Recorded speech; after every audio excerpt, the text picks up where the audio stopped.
नमस्ते जी। नमस्कार एक्सेलेंसी।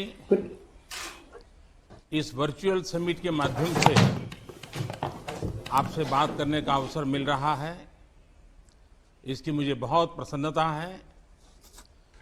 सबसे पहले मैं डेनमार्क के कोविड-19 के कारण हुई क्षति के लिए संवेदना व्यक्त करता हूं।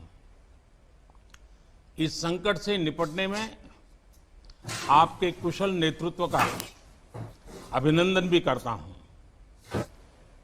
सभी व्यस्तताओं के बीच आपने इस वार्तालाप के लिए समय निकाला। यह हमारे आपसी रिश्तों के प्रति आपके विशेष फोकस और कमिटमेंट को दर्शाता है। हाल ही में आपका विवाह हुआ। मैं इसके लिए आपको मंगलमय शुभकामनाएं देता हूं और आशा करता हूं कि कोविड-19 से उत्पन्न स्थिति सुधारने के बाद शीघ्र ही हमें आपका सपरिवार भारत में स्वागत करने का अवसर मिलेगा। मुझे विश्वास है कि आपकी बेटी ईदा फिर से भारत आने के लिए अवश्य आतुर होगी। कुछ महीने पहले फोन पर हमारी बात बहुत प्रोडक्टिव हुई थी। हमने कई क्षेत्रों में भारत और डेनमार्क के बीच सहयोग बढ़ाने के बारे में चर्चा की थी। ये प्रसन्नता का विषय है कि आज हम इस वर्चुअल समिट के माध्यम से इन इरादों को नई दिशा और गति दे रहे हैं। डेनमार्क 2009 से, जब मैं गुजरात का मुख्यमंत्री था, वाइब्रेंट गुजरात समिट में लगातार सम्मिलित हो रहा है। इसलिए डेनमार्क के प्रति मेरा विशेष लगाव भी रहा है। मैं दूसरे इंडिया नॉर्डिक समिट को होस्ट करने के आपके प्रस्ताव के लिए आभारी हूं।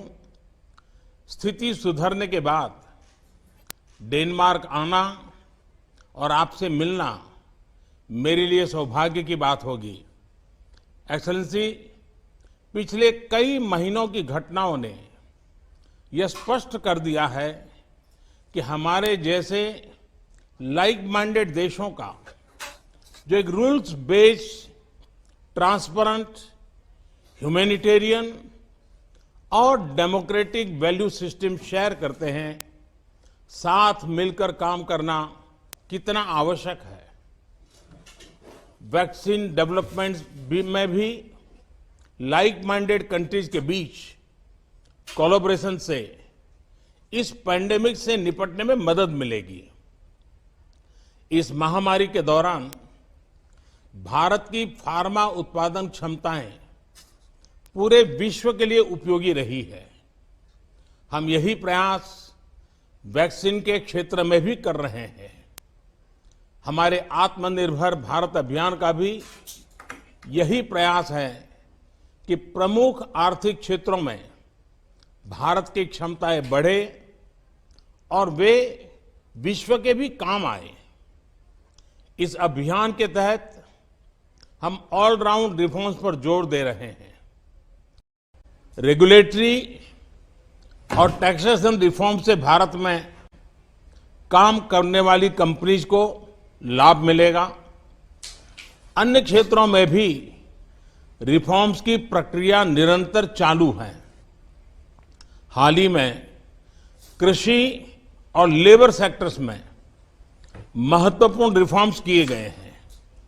एक्सेलेंसी, कोविड-19 ने दिखाया है कि ग्लोबल सप्लाई चेन्स का किसी भी सिंगल सोर्स पर अत्यधिक निर्भर होना कितना रिस्की होता है।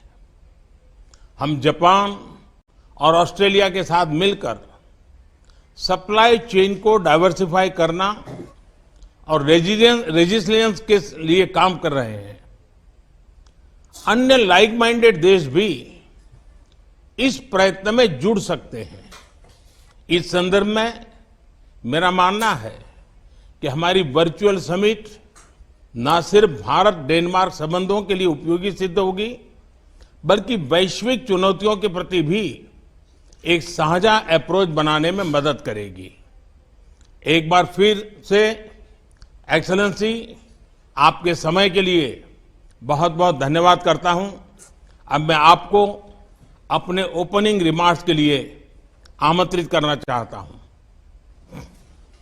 नेशन वन की खबरों की अपडेट के लिए आप हमारे चैनल को लाइक करें, सब्सक्राइब करें, पसंद आई वीडियो को शेयर करना ना भूलें और ज्यादा जानकारी के लिए लॉग इन करें www.nation1.tv पर। अधिक जानकारी के लिए आप हमें ट्विटर, फेसबुक पर भी फॉलो कर सकते हैं। तो खबरों की ज्यादा जानकारी के लिए बने रहें नेशन वन के साथ।